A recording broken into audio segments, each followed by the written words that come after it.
بعض انسانوں نے سورج کی پرستش کی تو بعض نے چاند کی، کسی نے آگ کو خدا مانا تو کسی نے آسمان پر کڑکتی بجلی کو، اور انسانوں کی ایک بڑی تعداد تو خود اپنے ہاتھوں سے تخلیق شدہ بتوں کو ہی اپنے خدا کا درجہ دے بیٹھے۔ ان بتوں میں سے کچھ تو ایسی عجیب و غریب تھے کہ جو نہ صرف انسانوں سے باتیں کرتے بلکہ ان سے چڑھاوی اور نذرانے بھی طلب کرتے۔ آج اس ویڈیو میں ہم آپ کو چند ایسی جھوٹے خداؤں کا احوال سنائیں گے کہ جنہوں نے قوموں کی قومی شرک میں مبتلا کر کے تباہ و برباد کر دی، جن کا تذکرہ اللہ تعالیٰ نے قرآن مجید میں کیا ہے اور ان کے شر سے محفوظ رہنے کی تلقین بھی فرمائی ہے۔ لات۔ دور جاہلیت میں لات اہل عرب کا ایک انتہائی اہم بت تھا۔ یہ مربع شکل کا مالک اور سفید پتھروں سے بنا ہوا تھا۔ اہل عرب اس بت کی عبادت کرتی تھی اور اسے خدائی کا درجہ دیتی تھی۔ یہ بت عین اس جگہ موجود تھا جہاں آج کل مسجد طائف کا بایاں مینار واقع ہے۔ قبیلہ بنو ثقیف لات نامی اس بت کے بہت زیادہ معتقد تھے۔ تاریخ عرب کے مطابق جب ابرہہ کا لشکر خانہ کعبہ پر حملے کی غرض سے طائف کے قریب سے گزرا تو اہل طائف نے انہیں مکہ تک رہنمائی اور دیگر سہولیات مہیا کی کہ کہیں وہ ان کے معبود لات کے بت کو منہدم نہ کر دیں۔ لفظ لات کی لغوی معنی ہے ستو گھولنے والا۔ اہل عرب کے مطابق زمانہ جاہلیت میں ایک شخص حجاج کے لیے ستو تیار کرتا تھا۔ اس کے مر جانے کے بعد اہل طائف نے اس چٹان کی پرستش شروع کر دی جہاں بیٹھ کر وہ یہ کام کیا کرتا تھا۔ رفتہ رفتہ یہ جھوٹا معبود یعنی لات اس قدر مقبول ہو گیا کہ تمام عرب میں اس کی عبادت کی جانے لگی۔ لات کا ذکر قرآن کریم کی سورہ نجم میں عزا اور منات کے ساتھ ہوا ہے۔ دور جاہلیت میں یہ تینوں اہل عرب کی معزز ترین دیویاں تھیں جنہیں وہ خدا کی بیٹیاں تسلیم کرتے تھے۔ نعوذ باللہ۔ عزا۔ ظہور اسلام سے قبل عزا اہل عرب میں سب سے زیادہ پوجا جانے والا بت تھا۔ اہل عرب کے مطابق قدیم ادوار میں عزا ایک نیک اور شریف لڑکی تھی جو اہل طائف کو ایک ویران اور غیر آباد مکان سے ملی تھی۔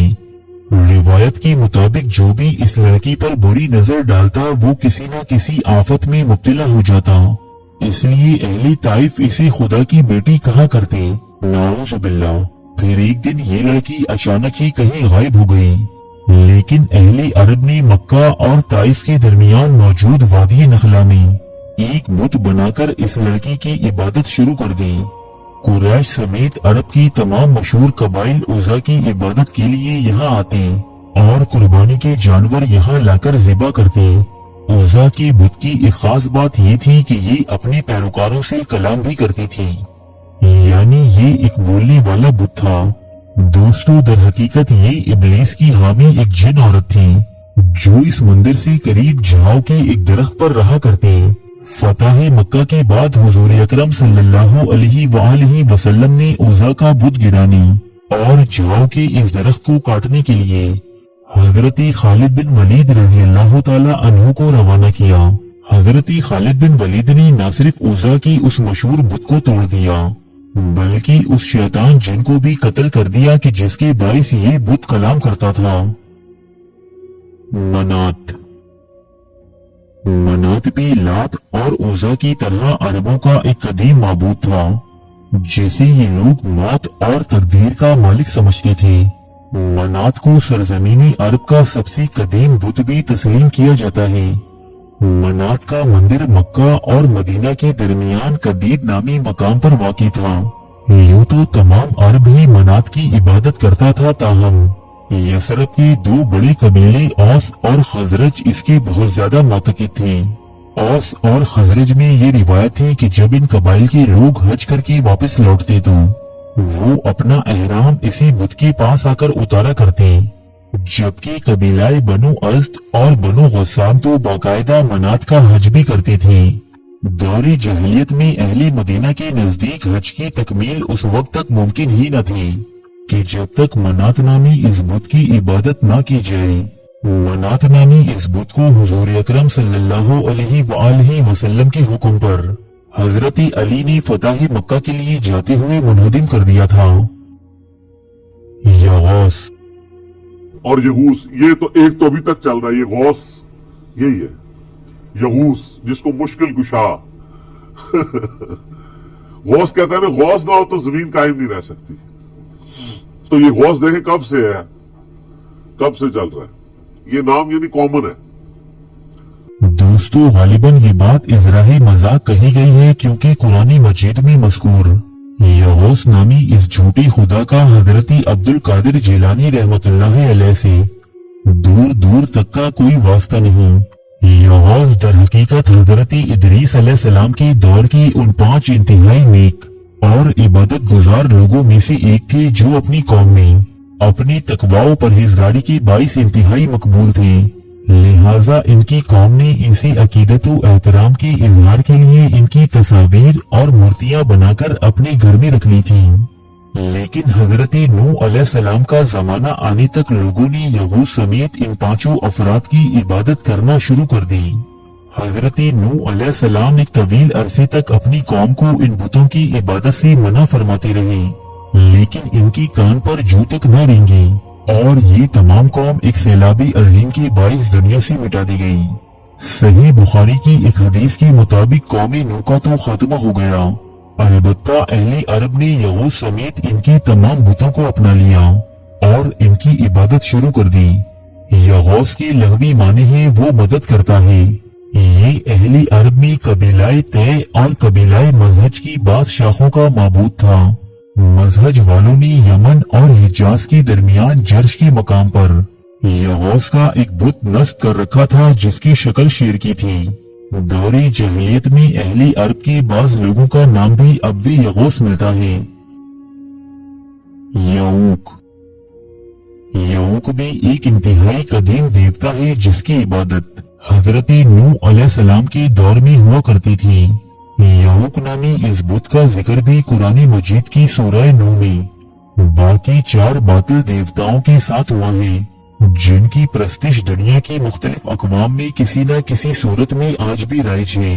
اہل یمن کے علاوہ قبیلہ ہمدان کے لوگ بھی یعوق کو اپنا معبود تسلیم کرتے تھے. یعوق کا بت گھوڑے کی شکل کا تھا جس کی عبادت عرب میں ظہور اسلام سے پہلے تک کی جاتی تھی. ود نامی اس دیوتا کا تعلق بھی حضرت نوح علیہ السلام کے زمانے سے ہے، جسے محبت اور دوستی کا دیوتا تسلیم کیا جاتا ہے. عربوں نے ود نامی اس دیوتا کا بت دومت الجندل کے مقام پر بنا رکھا تھا. قبیلہ بنی کلب اور پریش کے لوگ اسی اپنا معبود تسلیم کرتے تھے. عرب کی تاریخی کتبات میں اسی ودم ابم کا نام بھی دیا جاتا ہے. بعض مورخین کے مطابق ہندوستان میں پوجا جانے والا دیوتا گنیش بھی اسی قدیم دیوتا ود کی ایک شکل ہے. قدیم عرب میں عبد ود نام رکھنے کا رواج بھی عام تھا.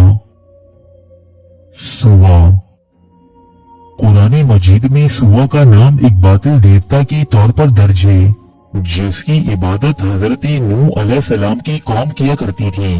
تاہم اسلام سے قبل عربوں میں اسے ایک دیوی کے طور پر پوجا جاتا تھا.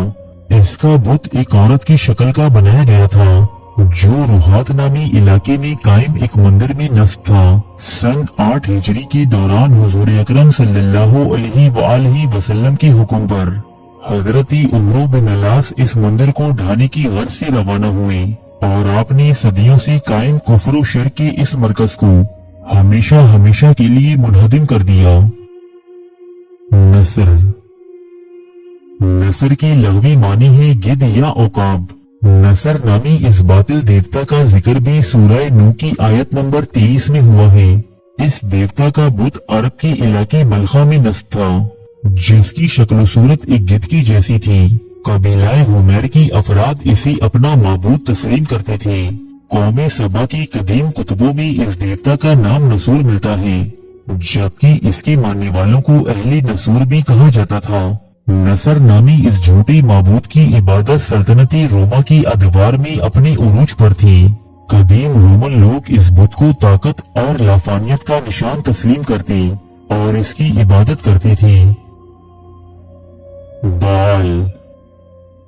بال نامی اس جھوٹی خدا کا ذکر بھی قرآن مجید کی سورہ الصافات کی آیت نمبر 125 میں ہوا ہے. حضرت الیاس علیہ السلام کی قوم اس بت کی عبادت کیا کرتی تھی، جبکہ لوگوں نے اپنے شہر کا نام بھی اس بت کے نام پر یعنی بال بک رکھا ہوا تھا۔ یہ سونے سے بنا ایک بت تھا جس کی لمبائی 20 انسانی ہاتھوں کے برابر تھی۔ اس کی خادموں کی تعداد 400 کے لگ بھگ تھی، جنہیں بال کی رسول کہا جاتا تھا۔ یہ بت نومولود بچوں کی قربانی کے حوالے سے خاصا بدنام ہے، کیونکہ قومیں بنی اسرائیل اور بال کی عبادت کرنے والی دیگر قومیں یہاں اپنی مرادیں طلب کرنے آتی اور قربانی کے طور پر اپنے نومولود بچوں کا نذرانہ پیش کرتی، جنہیں یہاں موجود سادھو آگ میں جھونک دیتے۔